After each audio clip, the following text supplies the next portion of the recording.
오늘 본문 말씀은 바로 산상수훈의 결론 부분에 해당하고 있어요. 산상수훈은 여러분들이 잘 아시는 것처럼 그리스도인의 생활 윤리이자 천국 시민의 대헌장이라고 합니다. 한번 고백해 보실게요. 그리스도인의 생활 윤리. 자, 한 번 더 고백하실까요? 천국 시민의 대헌장. 예, 그러니까 산상수훈이라는 것이 바로 그리스도인의 생활 윤리이자 천국 시민의 대헌장이라는 거죠. 세상의 죄와 버타던 죄인들이 예수 그리스도를 믿는 믿음으로 말미암아 하나님의 자녀가 되었습니다. 자, 여기서 끝나지 않는다는 거예요. 그 다음에는 그에 걸맞는 생활과 그에 합당한 시민 윤리를 실천하며 살아가야 된다는 것이죠. 그것은 다름 아닌 하나님의 아들이신 예수 그리스도를 닮아가는 삶인 것입니다. 그런데 안타깝게도 당시에 예수님 당시의 유대 사회에서는 그러지를 못했다는 거예요. 선민이라는 하나님의 백성입니다. 그런데 그들의 행동 양식을 보면 그런 선민에 걸맞는 모습이 아니라 오히려 믿지 않는 자들보다 못한 모습이 자리매김하고 있었어요. 그렇습니다. 당시의 유대 사회에는 끊지 못하고 있었던 악습이 있었습니다. 문제는 이것이 악습이란 것조차 깨닫지 못한 상황에서 너무나도 아무렇지 않게 행동들을 하면서 이것이 바른 길이라고 착각을 하고 있었다는 거예요. 선민 이스라엘이라는 자부심과 자긍심을 이제 넘어서서 우월감에 젖어버렸습니다. 과거의 자신이 어떤 사람들인지도 잊어버린 채 그냥 우월감 가운데서 율법을 가지고 상대방을 깔아 뭉개는 비판과 정죄함이 만연시 되었다는 거예요. 마음에서만 비판한 것도 아니었습니다. 입술에서, 행동에서 정죄가 일상화되었고 비판이 일상화되었어요. 자, 사랑하는 성도 여러분들, 예수님께서 전하시고자 한 것이 무엇입니까? 차별이 아니에요. 공평입니다. 누구에게나 천국문이 열려 있습니다. 누구에게나 복음을 듣고 회개하고 예수 그리스도를 영접할 수 있는 기회가 있어요. 그런데 반면에 유대인들과 종교 지도자들, 거짓 선지자들은 그와는 정반대 행보를 보이고 있었다는 것이죠. 자신들에게는 매우 관대합니다.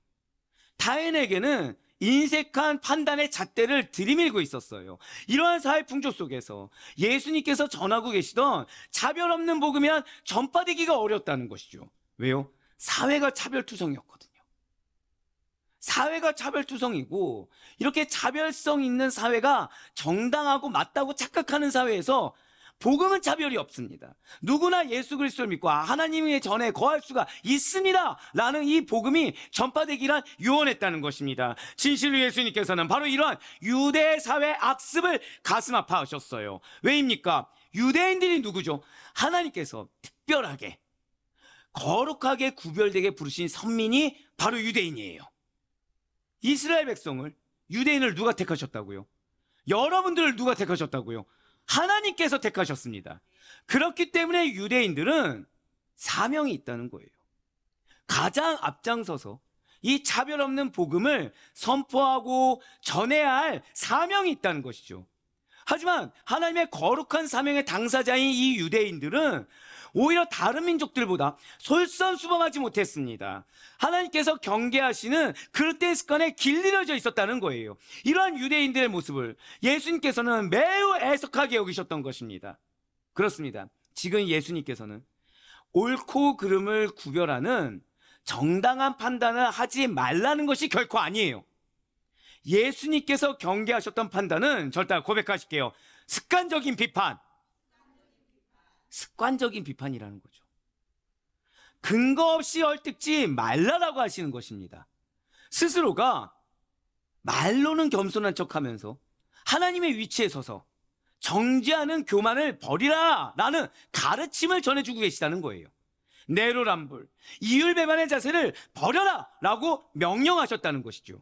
그렇다면 사랑하는 성도 여러분들, 과연 여러분들께서는 지금 예수님께서 싫어하시는 이 외식하는 자들, 교만하는 자들에 대해서 어떠한 부류의 사람들로 보고 계십니까? 남을 깔보고 얕잡아 보는 사람이 교만한 사람입니까? 건방지고 예의 없이 무례한 사람이 교만한 사람입니까? 자기 자신에 대한 과시와 자랑이 많은 사람이 교만한 사람입니까? 물론 이들 모두 다 교만한 사람일 수가 있어요. 그러나 사실은 겨우 이 정도가 아니라는 것이죠. 특별히 다른 사람에게 위해를 가하는 언행을 하지 않았다고 하더라도 자아도취에 빠져 있습니다. 자기중심적으로 생각하는 자들, 내가 가진 능력이나 재능, 가치와 의미를 과대평가하고 과대포장하는 사람들 역시도 교만한 사람들이라는 거예요. 그렇습니다. 어떤 자가 교만한 사람입니까? 하나님이 아니라 절대 고백하실게요. 자기 자신. 맞습니다. 자기 자신을 높이 평가하는 사람들. 하나님이 아니라 말로나 하나님이라고 하지만 실상 마음 가운데 나를 높이는 사람들, 이 사람들이 교만한 사람들이라는 거예요. 그렇기 때문에 그들은 자기 자신이 모든 가치의 기준, 모든 필요의 기준이 되어버립니다. 자기 안에 들어있는 것은 점점 더 크기를 알 수 없을 정도로 거대해져가요. 반면에 자기 밖에 있는 사람이나 외부에 있는 것들은 점차 무의미해지거나 빈약해집니다. 하지만 사랑하는 성도 여러분들, 나와 타인은, 하나님께서 나에게 붙여준 나와 공동체는 별개가 아니라는 거예요. 저 다 고백하실까요? 주님이 중심이십니다. 맞아요. 내가 중심이 아니라는 거죠. 주님을 중심으로 할 때 우리는 타인이 아니라 서로 하나라는 개념이 생긴다는 거예요. 네, 맞습니다. 그리스도인들의 사명이 하나가 있어요. 한번 고백하실게요. 일치와 연합. 이것이 그리스도인의 사명입니다. 예수님께서는 어떠하셨습니까? 우리가 본받고 따라야 될 예수님은 어떻게 본을 보이셨습니까? 연약한 여러분과 저를 돕고 구하기 위하여, 그렇게 연약한 우리와 연합하시기 위해서 스스로 연약한 자가 되어주셨어요. 바로 히브리서 4장 15절의 말씀입니다. 우리에게 있는 대제사장은 우리의 연약함을 동정하지 못하시리가 아니요 모든 일에 우리와 똑같이 시험을 받으신 이로되 죄는 없으시니라. 아멘. 그렇습니다. 주님께서는 우리의 연약함을 정죄하지 않으셨습니다. 우리의 부족함을 질책하지 아니하셨어요. 오히려 긍휼하게 보시고 관대하게 참아주셨습니다. 우리 역시 그래야 된다는 거죠. 우리 마음 가운데 시험이 들 때가 있습니다. 우리 마음 가운데 분노의 마음, 시기의 마음, 질투의 마음, 억울한 마음, 속상한 마음이 들 때가 있어요. 자, 왜라 그랬죠? 내가 누려야 될 축복을 빼앗겼기 때문에. 그런데 우리가 또 그렇게 하는 가장 큰 이유는 교만하기 때문이에요. 아이러니하게도 주님보다 내가 더 중요해졌기 때문에, 복음보다, 말씀보다 내가 더 가치가 있어졌기 때문에, 하나님의 뜻보다, 하나님의 말씀보다 내가 우선됐기 때문에 그런 부정적인 감정이 자꾸 들어오면서 정작 내가 붙잡아야 될 것을 붙잡지 못하고 놓쳐버렸다는 것이죠. 그러나 우리는 달라야 됩니다. 우리는 예수님과 같이 걸어가야 돼요. 우리는 예수님의 삶을 따라가야 되는 것입니다. 예수님께서 그리하셨던 것처럼 우리 역시도 다른 이들의 약점을 같이 나누고 같이 품어줄 수 있어야 된다는 거예요. 사랑하는 성도 여러분들, 혹시 여러분들의 눈에 유난히 약점이나 단점이 많이 보이시는 분들이 있으십니까? 그것을 주님께서 왜 보이도록 하셨을까요? 왜 보도록 내버려 두신 것입니까? 품으라는 거예요. 기도해 주라는 것입니다. 내가 받은 사랑과 긍휼 그대로 행해 주라는 거예요. 안타깝게도 우리가 살고 있는 지금 현대사회를 윤리의 실종 시대라고 합니다. 이것이 요즘만 그럴까요? 아니에요. 이렇게 윤리의 개념이 약해진 것은 비단 어제 오늘만의 일이 아니라는 것이죠. 분명히 예수님께서는 여러분과 저, 우리의 영혼을 구원하시기 위해 이 땅에 오신 것이 맞습니다. 하지만 또 한 가지, 이 땅에서 이렇게 윤리의 개념이 점점 더 약해진 세상 가운데서 믿는 여러분과 제가 어떻게 살아야 할지 그 가르침을 주시기 위해서 오셨다는 거예요. 우리는 다 성화의 삶이라는 걸 알고 있습니다. 이 성화의 삶 가운데 믿음을 지켜야 되는 걸 알고 있어요. 그리고 믿음은 반드시 증거가 있다고 말씀하셨습니다. 그런데 참 신기한 거는 이 믿음의 증거를 내가 편견 어리게 이루려고 한다는 거예요. 이 믿음의 증거를 내 개인의 잣대로 판단 지어서 이만큼이면 된다라고 내가 스스로 정해져 버린다는 것이죠. 하지만 아니에요. 주님은 분명히 알고 계셨습니다.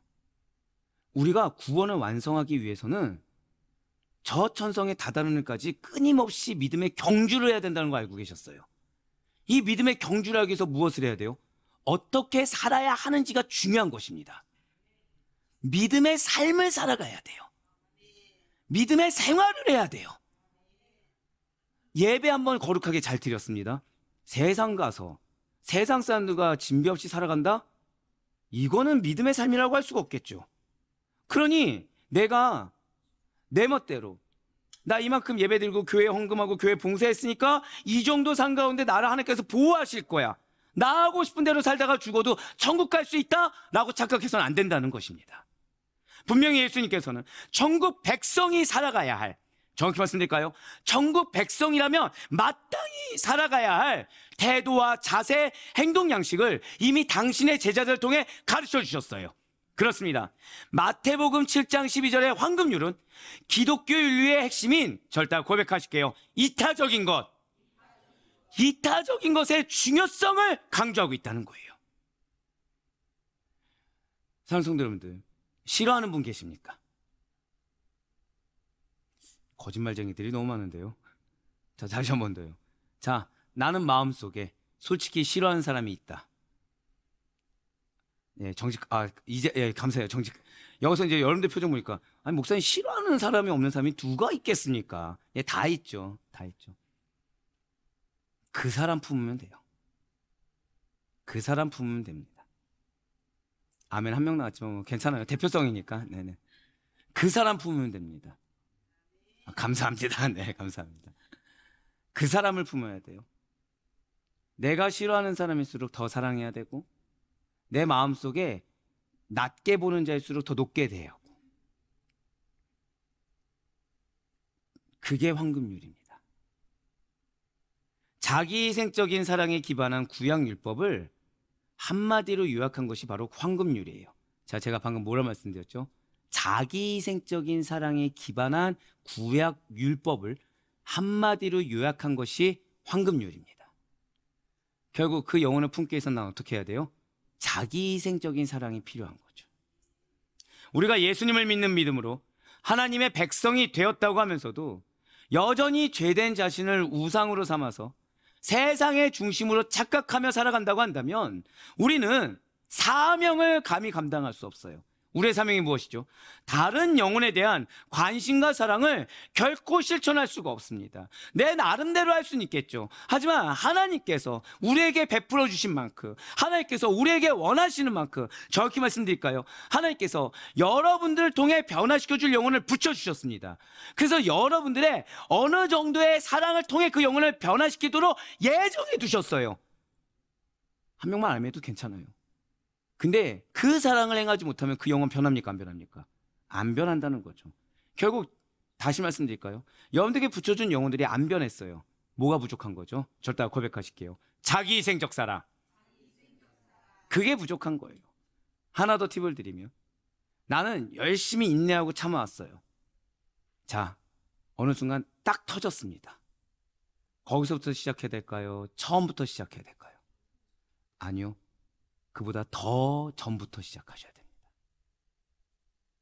자, 제가 금식 기도를 시작했어요. 중간에 시험이 든 겁니다. 먹었어요. 10일 지난 다음에 먹었어요. 그러면 저는 그때부터 다시 시작하면 될까요? 아니면 10일만큼의 더 해야 될까요? 왜 저는 더 하라고 하고서 지금, 예, 왜 저는 더 하라고 하고서 갑자기 사랑은 처음부터라고 하십니까? 바로 그거예요. 멈추느니 지속하세요. 그게 빨리 결실을 볼 비결입니다. 그래서 사도 바울 역시 우리에게 이렇게 증거하고 있습니다. 로마서 14장 10절의 말씀을 보시길 바라요.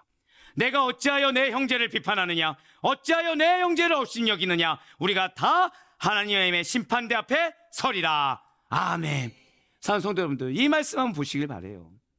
내가 누군가에 대해서 판단한 그 일 그대로, 내가 말한 거, 내가 행동한 거, 내가 생각한 거 그대로 내가 심판대 앞에서 받는다라고 생각해 보시길 바랍니다. 즉, 내가 100마디에 남을 헐뜯는 말을 한 겁니다. 100마디에 공동체를 정죄하는 말을 한 거예요. 그럼 심판대에서 나에게 누가 그렇게 하시는 거예요? 하나님께서 100마디를 나한테 그렇게 쏟아부으신 거예요. 100마디를. 이걸 생각한다면 우리는 남에게 함부로 비방하거나 물고 늘어진 일을 하지 못할 거라는 거죠. 아니 목사님, 그럼 내가 이렇게 당하는데 참으라는 것입니까? 예, 참으세요. 죄송하지만 참으면 하나님께서 심판대 앞에서 여러분들의 죄 앞에 참아주실 겁니다. 참으면 참는 거에 하나님께서 참아주신 것에 더해서 그 인내만큼의, 한번 고백하실게요, 상급이 나의 것입니다. 예, 맞아요. 감사해요. 내가 가혹하게 비판하고 저울질하던 그 말을 하나님께서 심판하실 때 나에게 동일한 말로 비판하시고 동일한 말로 저울질하신다고 한다면, 모든 나의 악한 말들과 마음이 심판받는 한날에 한꺼번에 보응이 되어 쏟아진다고 한다면 어떻게 하시겠습니까? 그럼에도 불구하고 혹시나 설마 그러겠어? 하나님은 사랑이시라고 했는데 라면서 안 그럴 수 있다라고 여기고 계속해서 험담하고 비방할 수 있는 자가 과연 누가 있겠습니까? 심판의 날에 보응이 있다, 이 사실을 믿는다고 한다면 우리는 이미 입 밖으로 내뱉은 작은 실수의 말들 하나하나까지도 다시 주어 담기 위해서 회개로 앞서 나갈 거예요. 상급은 믿는데 심판은 믿지 않는다고 한다면 이 얼마나 어불성설이겠습니까?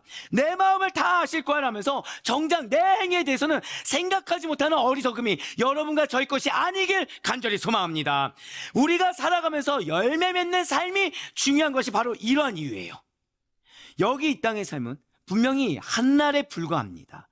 그저 스쳐 지나가는 찰나의 시간에 불과한 것이 맞아요. 그런데 이 찰나와 같은 시간 속에서 이 짧은 인생의 날 동안 여러분과 제가 쌓아온 열매를 보시고 최후의 심판날에 우리 주님께서 나를 평가하신다라고 한다면 얼마나 아찔합니까? 항상 드리는 말씀 있죠. 주님은 여러분에게 묻는 거 딱 하나 있습니다. 무엇이죠? 고백하실게요. 내가 믿음이 있느냐? 이거예요. 믿음대로 행했는지 감정대로 행했는지, 이거 하나 물어보십니다. 나는 믿음이 있었지만요, 이거는 이미 믿음이 없는 거라고 말씀드렸죠. 근데 내가 믿음이 있지만 어쩔 수 없어서 행했던 그 모든 것들이 나한테 돌아온다고 한번 생각해 보세요. 그날을 진실로 믿는다고 한다면, 최후의 심판의 날이 다가올 것을 진실로 믿는다고 한다면, 정말로 결산이 있다, 천국의 상급이 있다, 이 사실을 믿는다고 한다면 우리는 찰나 같은 이 인생을 대충 어리석게 내 마음대로 함부로 판단하며 살다가 죽지는 못할 거라는 거예요. 성경은 이에 대해서 우리들에게 이렇게 증거하고 있습니다. 요한계시록 18장 5절과 6절의 말씀입니다. 그의 죄는 하늘에 사무쳤으며 하나님은 그의 불의한 일을 기억하신지라. 그가 준 그대로 그에게 주고 그의 행위대로 갑절을 갚아주고 그가 섞은 잔에도 갑절이나 섞어 그에게 주라. 아멘. 사랑하는 성도 여러분들, 우리는 성경을 믿습니다. 그리고 성경에 기록된 행위대로 갚아주신다라는 말씀이 이루어질 것을 우리는 알고 믿고 있습니다. 그렇기 때문에 우리는 오히려 내가 억울한 상황 가운데 인내할 수 있는 것을 감사해야 돼요. 왜요? 갑절로 갚아주시거든요. 내가 억울해도 참는 거, 예를 들어서 누군가에게 무시를 당했어요. 근데 참았습니다. 갑절로 갚아주시는 거예요. 하나 더 말씀드릴까요? 그럼 무시한 그 자는 누가 갚으시는 겁니까? 하나님께서 갑절로 갚아주시는 거예요. 그러면 그 영혼은 오히려 불쌍히 여기지 않겠습니까? 문제는 그 영혼이 만약에 그리스도인이에요. 더 불쌍한 거죠. 더 죄가 큰 거죠. 왜죠? 그리스도의 형상을 드러내라고 했는데, 그리스도의 형상을 드러내라고 했는데 믿지 않는 자가 하지 못할 짓을 한 거예요. 얼마나 불쌍한 영혼입니까? 예수님이 유대인들을 그렇게 보셨어요. 선민인데 지금 자기들이 심판대에서 받을 것이 무엇인지 모르고 무엇이 문제인지 모르는 채로 마음껏 행하고 있는 거예요. 하지만 여러분과 저는 달라야 됩니다. 우리는 말씀을 따라 바르고 의로운 길만을 걸어가야 돼요. 여러분들 마음 가운데 인간이 어떻게 그럴 수 있냐는 마음이 드십니까? 그 시간이 바로 상급받는 기회예요. 왜죠? 그 마음 들 때 빨리 회개하고 돌이키면 갑절로 갚아주시거든요. 왜요? 한번 고백하실게요. 나는 승리하였습니다. 그게 승리예요. 앞에 있는 사람이 내 앞에 무릎 꿇고서 머리를 조아린다고 승리하는 것이 아니라 이 죄의 유혹에, 이게 승리입니다. 그걸 하나님이 기억해 주시는 거예요. 제가 그래서 지나가는 말로 한번 그 말씀 드리지 않았습니까? 여러분들이 우리 성도님들은 그럴 일이 없겠지만 예배 나오기가 싫은 거예요. 근데 이겨내고 나왔습니다. 믿음의 아멘이죠. 예. 갑자기 장로님께서 나오기 싫으셨나라는. 자, 이 시험이 될 때 어떻게 되는 거죠? 빨리 회개하고, 우리 장로님은 그럴 일이 없어 라는 믿음으로 회개하면 이게 상급이 되는 거예요. 감사해요. 예, 좋은 예가 됐네요. 네. 그렇다면 좋습니다. 무엇이 바르고 옳은 길일까요? 좁은 길과 넓은 길, 좋은 나무와 나쁜 나무, 생명의 열매와 사망의 열매, 진정한 제자와 거짓 선지자, 이 두 가지들 중에서 무엇이 바르고 무엇이 의로운 길이겠습니까? 그렇습니다. 좁은 길을 걸음으로 좋은 나무와 생명의 열매를 맺는 진정한 제자가 되어야만 하는 것입니다. 그것이 바르고 의로운 길이에요. 절대 고백하실게요. 진정한 제자도가 바르고 의로운 길입니다. 바로 그거예요. 되도록이면 사람들은 넓은 길을 가고자 해요. 넓은 길이 무엇이죠? 내 뜻을 펼치기에 좋은 곳, 내 앞에 가로막는 것이 없는 길, 내 마음에 거리낌이 없는 것. 하지만 이러한 넓은 길은 그리스도의 제자도, 그리스도의 제자의 삶과는 거리가 멀다는 거죠. 말씀을 믿고 신뢰하며 확신하고 따르는 여러분과 저는 주님께서 가르쳐 주신 순종의 길, 믿음의 길을 가야만 된다는 거예요. 맞습니다. 우리가 가야 할 길은 어떤 길입니까? 그냥 헌신하는 길? No. 순종, 말씀의 순종. 절대 고백하실게요. 좁은 길. 좁은 길이라는 거예요. 바로 오늘 본문 마태복음 7장 13절의 말씀입니다. 좁은 문으로 들어가라. 멸망으로 인도하는 문은 크고 그 길이 넓어 그리로 들어가는 자가 많고. 아멘. 우리가 가야 할 좁은 길은 생활 방식이자 사명의 길이에요. 여러분과 저의 생활 방식이 무엇이라고요? 좁은 길입니다. 그런데 이러한 좁은 길을 가려면 우선은 좁은 문으로 들어가야 돼요. 그 다음에 좁은 길을 따라 계속 걸어가야만 하는 것입니다. 잘 기억하시길 바라요. 좁은 문으로 들어가는, 고백하실게요, 단회적 결단. 결단이 필요해요, 여러분들. 그 순간에 결단이 필요합니다. 내가 원하는 것을 하지 않겠다는 좁은 문으로 내가 저 길, 내가 원하는 길은 넓은 문이 있는 곳이지만 나는 그걸 선택하지 않겠습니다. 내가 원하는 걸 하지 않겠습니다. 내가 해야 될 걸 하겠습니다. 바로 그 단회적 결단과 그 좁은 문에서 이어진 좁은 길을 걷는 것은 바로, 절대 고백하실게요, 지속성. 지속적으로 이루어져야 된다는 거예요. 결단이 지속적으로 이루어질 수가 있어야 된다는 것이죠. 좁은 문으로 들어가는 것은 내가 들어가고 싶다고 해서 쉽게 들어갈 수 있는 것이 아닙니다. 우리가 좁은 문으로 들어가는 일은 본성을 거스르는 것이기 때문에 부단히 힘을 쓰지 않는다고 한다면, 부단히 깨어있지 않는다고 한다면 들어갈 수가 없다는 거예요. 이에 대해서 예수님께서는 분명히 이렇게 말씀하셨습니다. 바로 오늘 보면 마태복음 7장 14절 말씀과 누가복음 13장 24절 말씀을 같이 보도록 하실게요. 생명으로 인도하는 문은 좁고 길이 협착하여 찾는 자가 적음이라. 좁은 문으로 들어가기를 힘쓰라. 내가 너희에게 이르노니 들어가기를 구하여도 못하는 자가 많으리라. 아멘. 이 말씀대로, 이 명령대로 좁은 문으로 들어가기를 힘쓰는 우리 성도님들 되시길 간절히 소망합니다. 그래, 바라옵거나 없기는 이러한 주님의 명령에 아멘으로 순종하시고, 지금 우리가 아멘으로 순종해야 할 사실이 무엇이라고요? 한 번 더 마지막 고백하시겠습니다. 영혼을 대접하라. 바로 그거예요. 주변에 있는 영혼을 대접해서 그 영혼들로 하여금, 우리 오늘 장로님께서 기도를 너무 명쾌하게 해주셨죠. 나를 통해 누굴 봐야 된다고요? 예수님을 볼 수 있도록. 그 사명을 온전히 실제의 삶 가운데 실천할 수 있는 우리 모두가 되길 간절히 소망합니다. 그래서 좁은 길을 걸어가는 나그네요, 순례자들로서 주님의 기쁨이 되는 진정한 제자로 인정받으시는 여러분과 제가 되시길, 그래야 우리의 모든 삶이 오직 주님께서 바라시고 주님께서 인정하시는 바르고 의로운 삶의 증거자가 다 될 수 있기를 주님의 이름으로 간절히 축원합니다.